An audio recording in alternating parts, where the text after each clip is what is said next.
Well, good morning, everyone. Welcome to our Wednesday reflection. First, I just want to say how happy and glad I was to see you all at our first live stream event this past Sunday for our worship service. Wasn't it great? Wasn't it great to see one another and know that as we listened to the sermon, as we worshiped together, we were in fact doing it together.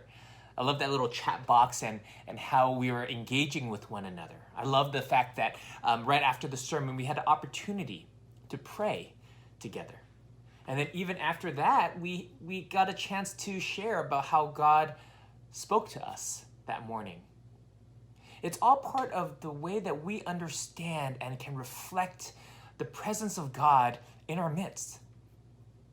And knowing that God is with us, we as people of the body get to share in God's work. I love that. Well, second, I want to just thank Dr. Johnston for bringing back the New King James vernacular to our sermons. We can all thank God for his creative sense of humor that somehow managed to get teenagers to read the Bible. And Rob, thanks for that reminder. You know, when Dr. Johnston spoke about his father's world through the story of Balaam and his donkey, I was struck by the patient kindness of our father, who by every account had the right to strike down a pagan king who wanted to curse his people and to destroy the wicked prophet who offered a pay-to-play subscription to the rise and fall of nations. And yet, God saw to it that even creation itself would declare his wisdom, and that in spite of the wickedness and rebellion of this world, the world still belongs to him.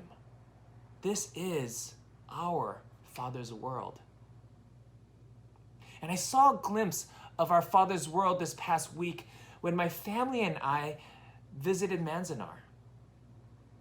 For those of you that don't know, Manzanar was one of the 10 concentration camps throughout our country that hundreds of thousands of innocent Japanese Americans were rounded up and incarcerated in during World War II after the attack on Pearl Harbor. I had heard about Manzanar every once in a while when we visited museums or when we talk about Asian American history, but it had always remained kind of a myth, right? I mean, it's a peripheral story against the backdrop of the traditional American story that was always told. And hence, the plight and the beauty of the Japanese American people were still a shadow of my reality. It took going there to bring that story into the core of my soul. Even the 3.5-hour drive up was eye-opening and heartbreaking. As we looked out in the harsh Mojave landscape and the looming Sierras, we wept at the thought of parents struggling to answer their children's innocent question that we always face when we're on a road trip. Are we there yet? We wept at the sight of one-room barracks that housed multiple families, 3, 4 families, with only tar paper as insulation against the scorching desert summers and the debilitating desert winters. We wept at the guard towers that loomed over the camp, over a camp of 10,000 people, as a harsh reminder of their incarceration. We wept. We wept before the blazing white monument called the Tower of Soul Consolation that marked the gravesite of many elderly, middle-aged, and infants who never made it back home. We wept at the cruelty of a government that reduced Americans to become enemies of the state for 3 whole years, and then attempted to wipe its existence out immediately after the war. And yet, this was our Father's house as well. In the midst of such cause for misery, I was taken aback by the tenacity of these Americans. In the midst of their incarceration, They formed a camp newspaper, Boy Scout troops, dancing troops, and a council, and even took the stark landscape and made it beautiful. Part of the auto tour that we took us to a little path that led us to Merritt Park.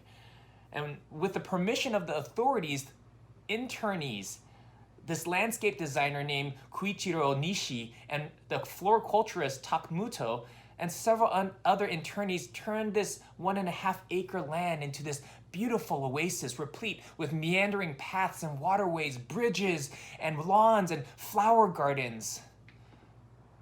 One internee, Jeannie Wakatsuki Houston, said of this garden, "You could face away from the barracks, look past the tiny rapids towards the darkening mountains, and for a while, not be a prisoner at all.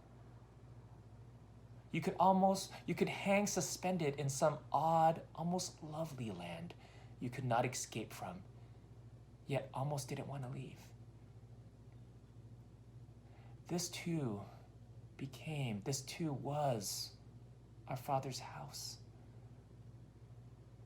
In an interview of the cast of the hit Broadway show Hamilton, one of the cast members talked about the history and how we need to widen our iris.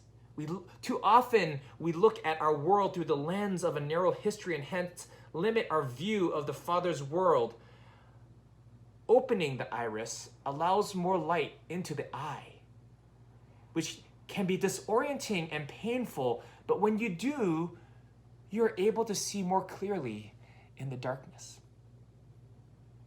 Stepping onto the desert plains before the grave of baby Jerry Ogata, and then in the middle of Merritt Park, I felt a widening of my iris like never before. And tears flowed down to wash and to meet the pain. I was able at that moment to take ownership of a history that is part of my history as an American, as a human being, as a child of God, and feel a grounding in God's story that gives me courage to walk in the midst of a slowly fading darkness. For this is my Father's world, and I am his son. And he invites me and you to walk forward in courageous vulnerability as we widen our iris and consider more of our Father's world.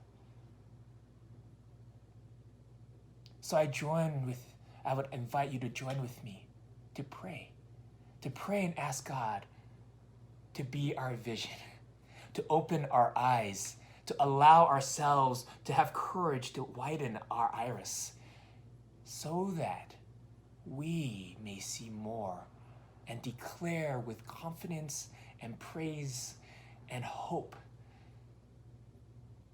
in our Father's world. God bless you. God bless you this week in our COVID reality that still remains our Father's world.